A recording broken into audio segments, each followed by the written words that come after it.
A Tale of Twins. It's around 11 p.m. in a chilly night of December when some under-teenage friends are chatting at the corner of a street that's full of people due to some dispute going on there. When all of a sudden, a girl enters in the street from the other corner, comes straight to them and asks softly what's going on there and why people are so belligerent. These friends, 3 in number, kept watching her steps while she approached to them, as she strolled straight without making room for the way forward through the people, against a human walking who could walk in a zigzag way only, while passing through crowded areas.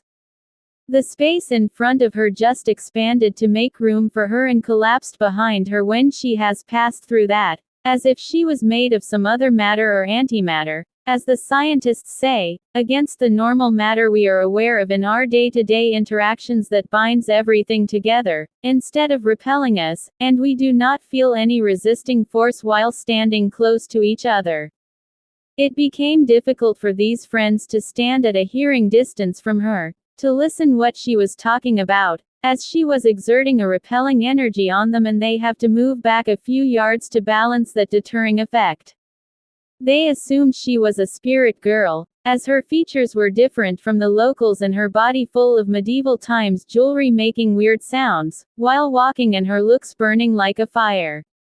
Her handbag, hanging on the right shoulder, emits a mysterious light on touching her freshly styled and hair curls, and getting back to normal on detachment, as if illuminated by some unknown power stored in her locks.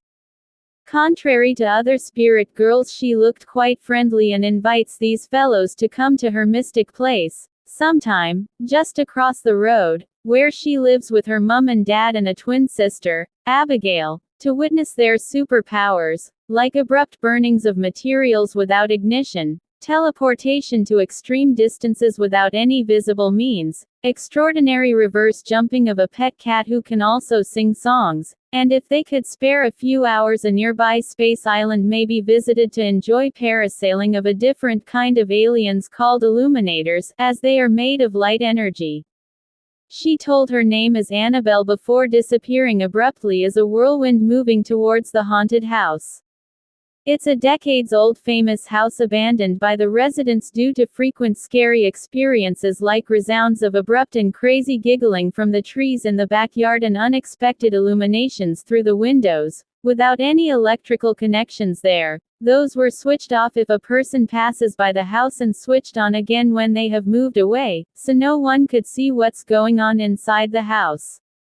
It looks some aliens live there whose smokeless whirlwinds could off and on be seen on the rooftop, probably when their gathering is going to start, or to end, generally in the middle of the day when people are having a day dosing, or after midnight when they are in deep sleep. These aliens have been living there for quite a few years now and are well aware of human families settled around. They do not harm people. If someone comes across accidentally, nor do they visit their homes so that kids or elders do not feel any antimatter effects they are made of, except the public places, like parks, where some people have witnessed their supernatural powers to appear like a kid or a grown-up person, that could hardly be identified as aliens unless they disappear abruptly leaving no signs behind. It is fascinating to play with them, but no one has defeated them yet in sprinting or reverse jumping that they normally do while playing with kids in human appearances in the nearby park. Parasailing is another sport they may outclass their human counterparts, even if weather is not windy, wherein they don't fear diving down from extraordinary altitudes, like birds. The Spirit Girl's talk was so thrilling that the next day kids decided to visit her place, after midnight when their parents were in deep sleep, to see the magic of her family. Instead of going there together, they decided to approach the house from 3 different windows so that they could knock only Annabelle's window and not her parents' or twins' window. They saw, in a room, a family sitting on a dining table with mum and dad on one side and 2 twin girls on the other side, so that it was hard for them to recognize who was Annabelle and who was Abigail, the only difference being their shoes and hairbands, with one wearing in black color and the other one dressed up in reds. When the twins' parents saw the kids coming close to the house, they disappeared abruptly, leaving their daughters behind to enjoy some fun time with their guests who have already told them that some kids might be coming to their place this evening. The girls welcomed their friends and told them that some of the magic they will see are just tricks while some are real mysteries. Then they asked them to close their eyes and open up again after a few seconds. The boys do the same and find themselves up on the rooftop. When they open their eyes, where some other kids were also playing on the swings, rising to unimaginable heights on both sides. The boys were excited to see all that and asked to ride on the swings, but they were told that only alien kids could ride on these swings because the passageway is through certain black holes that can propel effortlessly to horizon extremes. This was amazing for the kids, but all they could do was just stand outside and watch the magical swings. The guests, standing at a distance, asked the girls how did they become spirits.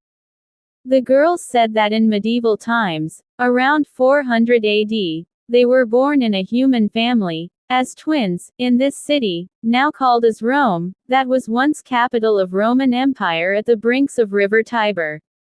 It was well developed even in medieval times, having good civic facilities, but medical science was not developed much and pandemics were common, causing massive damage to human communities.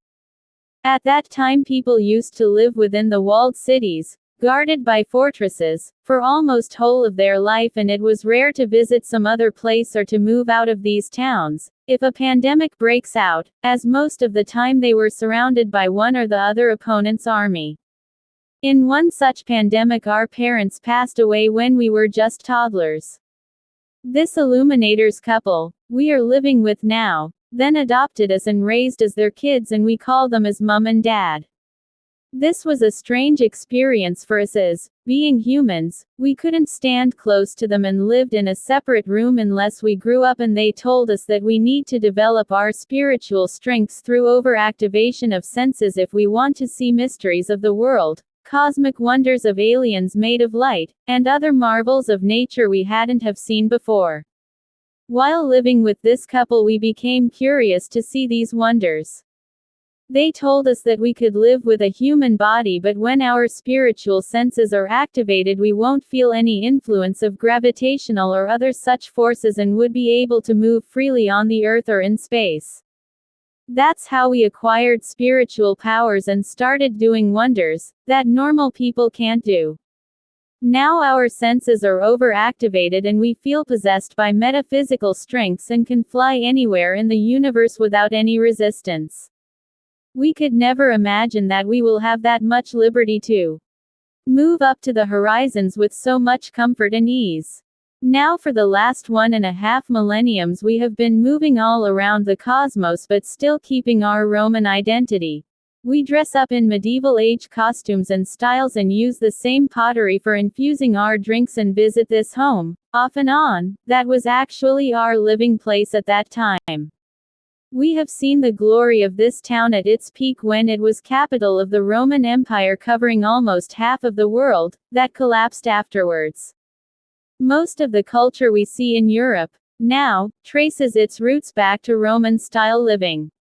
Then both Abigail and Annabelle stood at a distance from the guests and started their wonders.